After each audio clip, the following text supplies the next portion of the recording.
Bem-vindo ao programa Jesus Está Voltando. Hoje eu tenho uma mensagem aqui muito interessante. Apocalipse, capítulo 20, a partir do verso 11, que é sobre o juízo final, está escrito: E vi um grande trono branco, e o que estava sentado sobre ele, de cuja presença fugiu a terra e o céu, e não se achou lugar para eles. E vi os mortos, grandes e pequenos, que estavam diante do trono, e abriram-se os livros, e abriu-se outro livro, que é o da vida. E os mortos foram julgados pelas coisas que estavam escritas nos livros, segundo as suas obras. E deu o mar os mortos que nele havia, e a morte e o inferno deram os mortos que neles havia. E foram julgados cada um segundo as suas obras. E a morte e o inferno foram lançados no lago de fogo. Esta é a segunda morte. E aquele que não foi achado escrito no livro da vida foi lançado no lago de fogo. Eu vou repetir esse último verso aqui, verso 15. E aquele que não foi achado escrito no livro da vida foi lançado no lago de fogo.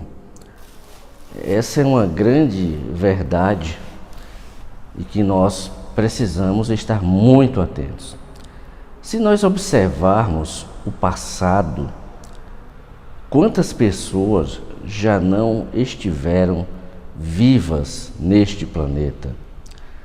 A nossa mente, da grande maioria, talvez não chegue nem a saber quem foram os tataravós, quanto mais a sexta geração atrás.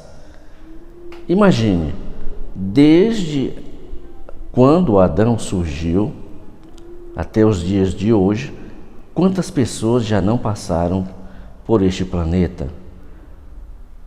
Nasceram, foram crianças, adolescentes, jovens, adultos, velhos e morreram.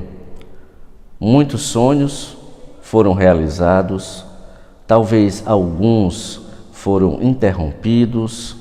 Quantas alegrias, quantas tristezas, quantas riquezas e quanta pobreza, mas passaram, se foram, e a gente não sabe nem quem foram os nossos antepassados. Olha que coisa interessante. Nós estamos vindo de alguém lá atrás. Nós lembramos dos nossos avós, dos nossos bisavós, mas dos tataravós a gente já tem dificuldade de saber quem foram. E vem uma carga de hereditariedade que não sabemos o que eles fizeram no passado. Vem uma carga genética também. E passaram. Quantos bilhões de pessoas já não passaram por este planeta? E onde estão esses espíritos que saíram dos corpos? Porque o corpo material voltou ao pó. Mas e o espírito? E sabemos que tem apenas dois caminhos. Ou foi para o céu ou o inferno. Não tem meio termo. Quantos de nossos antepassados estiveram ligados a Deus e quantos estiveram separados? Quem terá sido a nossa 30ª geração passada? Essas pessoas, olha que é muito interessante este pensamento dos nossos antepassados. Por isso que muitas vezes as coisas acontecem na vida das pessoas porque tem uma carga lá atrás, um pacto feito lá atrás e que nunca foi quebrado.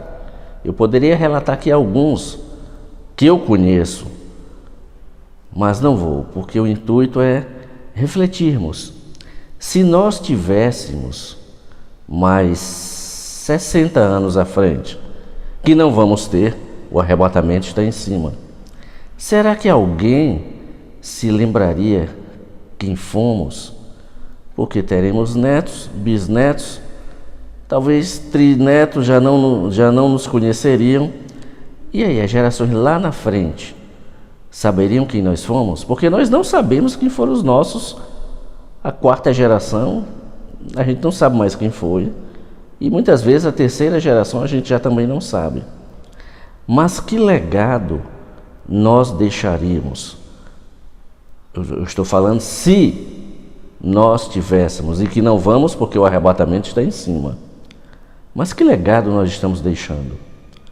Para netos, bisnetos? Alguns já têm tido a oportunidade de ter bisnetos.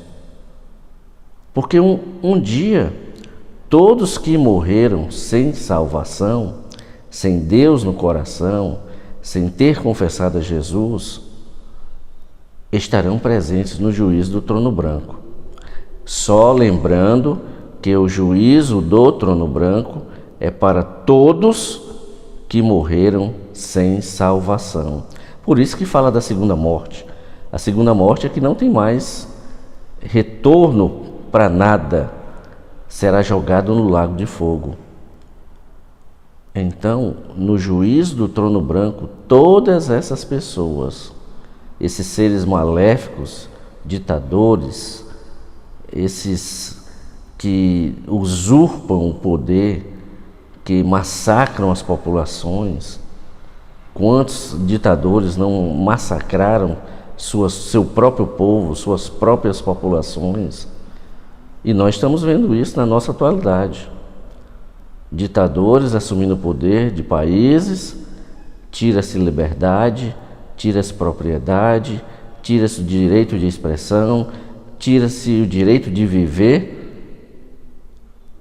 E essas pessoas, se não se arrependerem e morrerem, antes de partirmos, que não saberemos como vão ficar, um dia estarão neste momento no juízo do trono branco. E termina-se dizendo que aquele que não foi achado no livro da vida. O interessante é que as pessoas se preparam para tudo no mundo, para fazer um concurso, entrar numa faculdade, para noivarem, casarem, para viajarem, para isso, para aquilo outro. Mas quantos se preparam para entrar na eternidade com Jesus?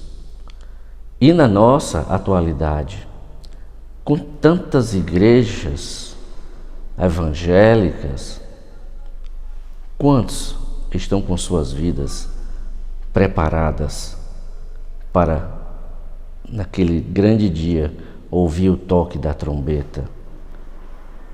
Porque a dialética usada hoje nas igrejas não é sobre salvação, não é sobre arrependimento, não é sobre concerto de altar, não é falando que o inferno existe. Não, é uma mensagem light, uma mensagem que Deus é bom, que Deus amou o mundo, que você tem que ser próspero. Quantos milhões de pessoas não estão nesse barco afundado? Porque isso é um barco que já afundou.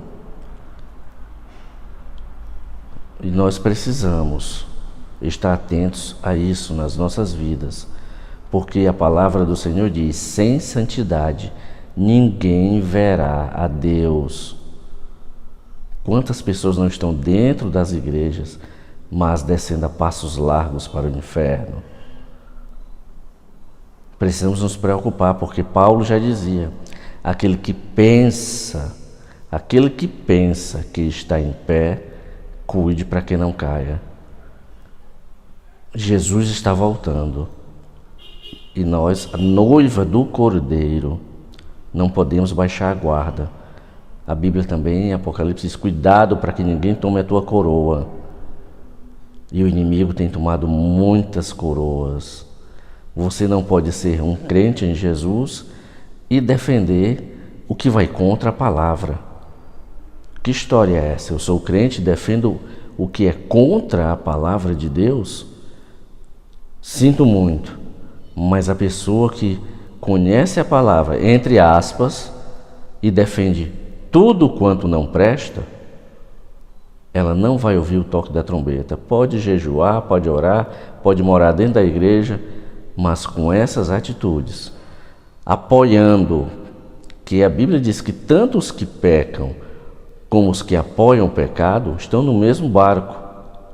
Então, tanto os que pecam como os que apoiam tudo que vai contra a palavra de Deus, esqueça arrebatamento. Mas talvez essas pessoas aprendam durante os 7 anos, e aí vão ter que se converter realmente, e vão perder a cabeça literalmente, porque Apocalipse capítulo 4, verso 20, aliás, Apocalipse capítulo 20, verso 4, diz que essas pessoas vão perder literalmente a cabeça. Apocalipse 20, verso 4, elas serão degoladas. Nós temos aqui: e vi tronos, e assentaram-se sobre eles, e foi-lhes dado o poder de julgar.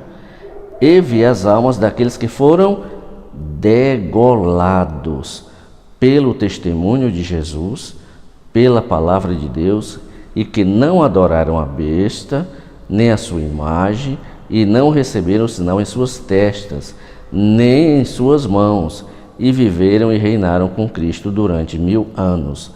Então, talvez essas pessoas que hoje defendem o indefensável se arrependam nesta época aqui. Vão ter 7 anos, vão morrer rápido, ou talvez coloquem a marca eterna da perdição, que teoricamente é o mais provável. Se a pessoa atualmente defende o que é contra a palavra de Deus, ela não vai aguentar a pressão da tribulação e vai ceder logo, vai ceder rápido. É por isso que a gente precisa alertá-las. Se não querem ouvir, então o destino, o futuro as fará entender. Mas qual tem que ser a nossa preocupação? Seguir a vontade de Deus, seguir a palavra de Deus, sermos obedientes à palavra de Deus.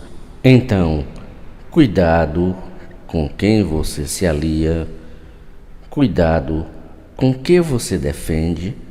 Se for contra a palavra de Deus, saiba que terá sérias consequências para a sua vida e de repente para a sua família, porque você, sendo líder da sua casa, você é um influenciador. Lembram-se do que aconteceu com Acã? Foi todo mundo no mesmo barco, ele e a família e quem estava com ele, que sabia de tudo. Há consequências espirituais para tudo que nós fazemos, tudo que nós defendemos. Há uma consequência espiritual. Então vigie, faça uma análise da sua vida cristã. Eu estou sendo obediente à palavra? Eu estou seguindo a palavra de Deus? Eu estou repudiando o que vai contra a palavra de Deus? Eu estou repudiando tudo que é errado? Avalie esse seu cristianismo. Avalie as pessoas que estão à sua volta, suas amizades. A sua amizade é mais crente que você? Quando eu era pequeno, a minha mãe dizia: se junte com gente melhor do que você. Então, as suas amizades são pessoas mais crentes que você? Ou são pessoas que estão com um pé na igreja e outro no mundo? Ou são pessoas que estão levando a vida sem se importarem com a palavra de Deus? Avalie tudo isso. A gente deve se unir. Uma brasa, ela só, fazendo um paralelo, uma brasa, se você tira ela da fogueira, ela esfria. Mas uma brasa, quando se junta a outra brasa, ela se aquece ainda mais. Com quem você está se juntando? Está fazendo você ser mais crente? Ou está esfriando você com ideias, conceitos, pensamentos? Avalie tudo isso, porque terá uma repercussão lá na frente. Onde você quer passar a eternidade? Junto ao Senhor? Junto a Deus? Ou longe dele? Reflita sobre isso. Talvez sua eternidade esteja em jogo e você nem sabe. Talvez a sua eternidade esteja perdida e você nem sabe. Aonde você quer passar sua eternidade? Pense nisso. Seu nome ainda está escrito no livro da vida? Porque só existe um que vai apagar este nome, e não é Deus, é você. As suas atitudes, o seu andar com Cristo ou sem Cristo é que vai determinar se o seu nome está ou não ainda escrito no livro da vida. Porque se não se encontrar mais no livro da vida, seu destino, você morrendo assim, é lá no juízo do trono branco. Avalie tudo isso. O tempo chegou de sermos mais próximos de Jesus e não mais distantes. A hora do arrebatamento se aproxima mais do que nunca. Precisamos avaliar tudo isso. Que Deus te abençoe poderosamente e fique ligado no programa Jesus está voltando, mas muito mais ligado nos céus, em Jesus. Tenha em mente, uma festa se aproxima, um grande banquete já está preparado e Jesus vem buscar sua noiva para este momento. Deus te abençoe.